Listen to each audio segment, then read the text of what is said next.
Good morning to every one of you. காலை வணக்கங்கள். இந்த காலை அனுதின தியானத்திற்காக உங்களை வாழ்த்தி வரவேற்கிறேன். இன்றைய நாளின் தேவ வார்த்தை யோவேல் தீர்க்கதரிசன புஸ்தகத்திலிருந்து தேவன் நமக்கு கொடுக்கும்படியான வார்த்தையாக இருக்கிறது. இழந்து போனதை நாம் மீண்டும் பெற்றுக்கொள்கிறோம். Losses gained. ஆண்டவருடைய பிள்ளைகளுக்கு ஆண்டவர் இழப்புகளை மீண்டும் பெற்றுக்கொள்ளும்படியான வல்லமை ஆண்டவர் நமக்கு கொடுத்திருக்கிறார். Losses gained. யோவேல் 2 அதிகாரம் 25 வசனத்தை நான் உங்களுக்கு இந்த நாளின் வேத பகுதியாக வாசிக்க விரும்புகிறேன்.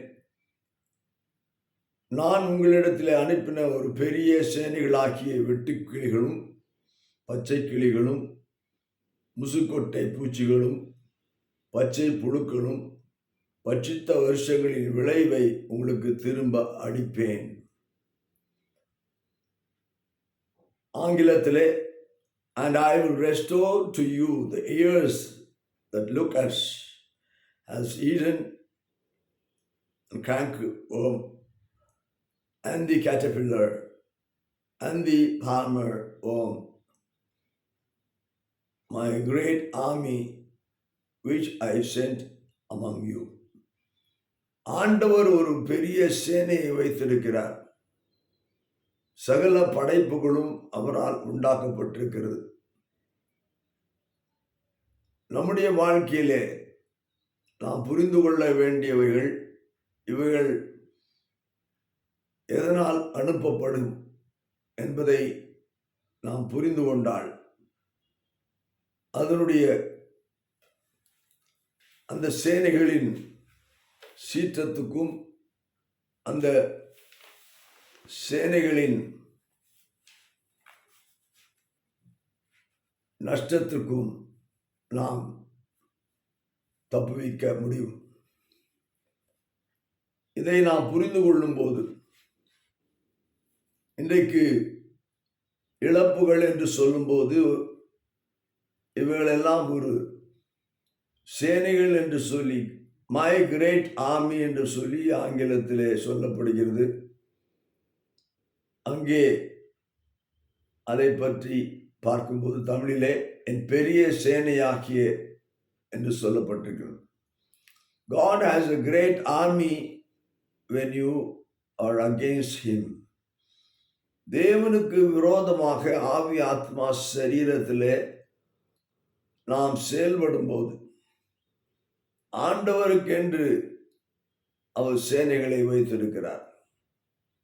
இன்றைக்கு நாம் பார்த்து கொண்டிருக்கும்படியான அந்த வைரஸ் ஒரு சேனையாகவும் அமைகிறது. அது யார் உற்பத்தி செய்தார், எப்படி வந்தது என்பது கேள்வி அல்ல. அது சேனைகளாகிய கர்த்தரின் நாமத்தினாலே இன்றைக்கு ஆண்டவர் மக்களின் மனம் நிலையை மாற்றும்படியாக தேவனை சார்ந்து வாழத்தக்கதாக இன்றைக்கு இந்த சேனை அனுப்பப்பட்டிருக்கலாம் என்பது வேதத்தின் கணிப்பாய் இருக்கிறது. ஆண்டவர் பட்சிக்கிறவர் அல்ல, இழந்து போனதை தேடவும் மீட்கவும் தான் இயேசு கிறிஸ்து வந்தார். நம்முடைய ஆவிய ஆத்மா சரீரங்கள் அவர் விருப்பத்தின்படி செயல்படும் போது அவருடைய வார்த்தையின்படி செயல்படும் போது உண்டாகும்படியான அந்த ஆசீர்வாதங்கள் தான் தேவன் கொடுக்கும்படியான பரலோக பலகணிகளின் திறந்து கொடுக்கும்படியான ஆசீர்வாதம். இன்றைக்கு இழந்து போன வருஷங்கள் நாம் யோசித்து பார்க்க வேண்டும். என்னுடைய வாழ்க்கையிலே நான் இழந்து போன வருஷங்கள் 30 ஆண்டுகள். 30 ஆண்டுகள் நான் இழந்து போனேன். ஆனால் இப்பொழுது 45 ஆண்டுகள் ஆண்டவர் எனக்கு நன்மையால் இழந்து போனதை மீட்டு கொடுத்து அந்த 45வது ஆண்டுக்குள்ளாய் நுழையத்தக்கதான கிருபையை ஆண்டவர் எனக்கு கொடுத்திருக்கிறதை நான் சாட்சியாக சொல்ல முடியும். என் ஆவியிலே நான் உயிர்ப்பிக்கப்பட்டிருக்கிறேன். என் ஆத்மாவிலே நான் உயிர்ப்பிக்கப்பட்டிருக்கிறேன். என் சரீரத்திலே நான் உயிர்ப்பிக்கப்பட்டிருக்கிறேன். இவளுக்கெல்லாம் சாட்சி இருக்கிறது. அதை இப்போ நான் சொல்வதற்கு எனக்கு நேரமில்லை. அங்கே இதற்குரிய காரியத்தை பார்க்கும்போது ஆண்டவர் ஒரு மனம் திரும்புகிற பாவி நிமித்தமாக பரலோக ராஜ்யத்தில் மிகுந்த மகிழ்ச்சி. புதிய ஏற்பாட்டு காலங்கள் கிருபையின் காலங்கள் ஆனபடியால் தானே மனம் திரும்புகிற ஒரு பாவி நிமித்தம் என்று சொல்லப்படுகிறது. Turning back to God, obeying His words, submitting ourselves humbly and be like a little child. தேவனுக்கு அர்ப்பணித்து கீழ்ப்படிந்து தாழ்த்தி குழந்தையைப் போல நாம் மாறும்போது அந்த கிருபை நமக்குள்ளாய் வேலை செய்ய ஆரம்பிக்கிறது. இது நாம் நன்கு புரிந்து கொள்ள வேண்டிய ஒரு காரியம். இதைத்தான் திரும்பி பெற்றுக்கொள்ளுதலுக்கு அடிப்படை காரணமாக இருக்கிறது. நம்முடைய வாழ்க்கையிலே இந்த முசுக்கொட்டை பூச்சிகள், இந்த பச்சை கிளிகள், இந்த வெட்டி கிளிகள்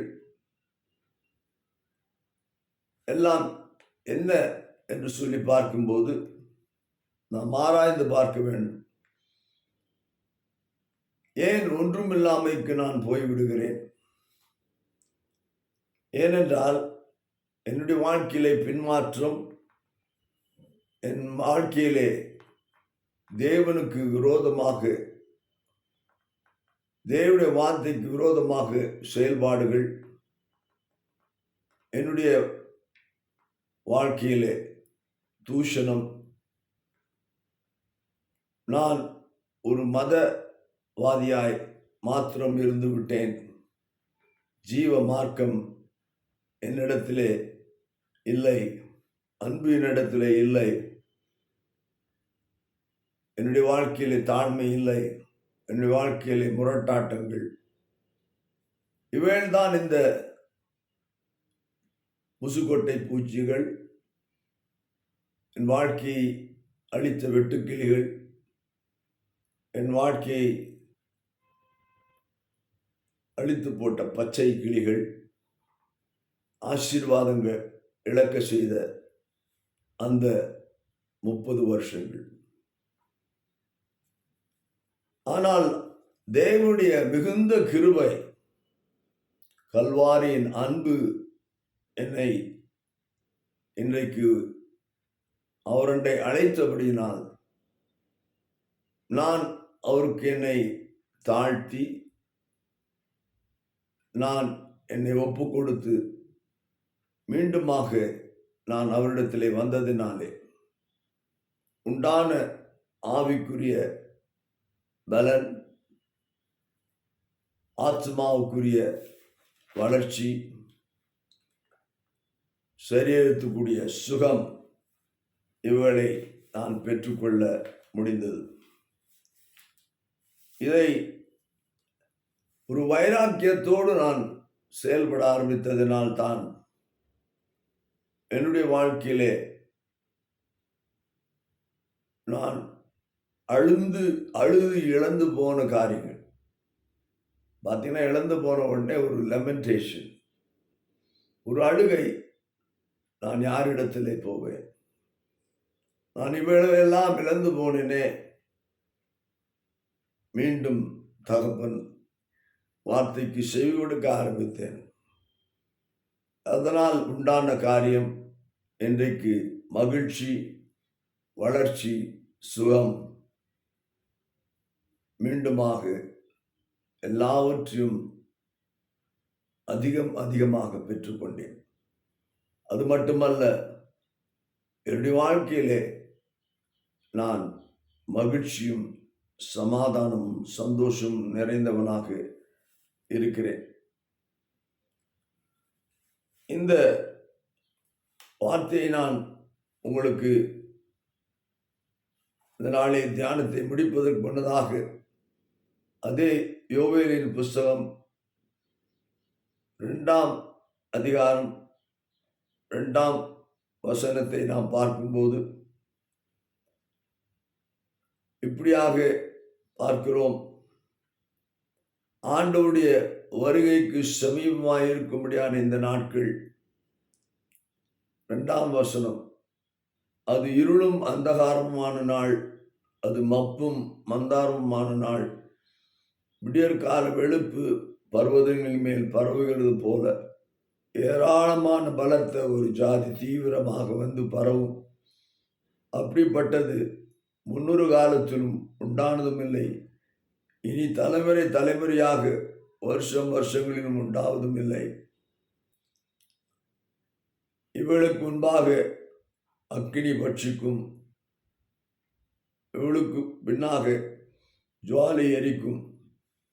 இவளுக்கு முன்னாக தேசம் ஏதேன் தோட்டத்தை போலவும், இவளுக்கு பின்னாக பாழான வனாந்தரத்தை போலவும் இருக்கும். அவளுக்கு ஒன்றும் தப்பி போவதில்லை.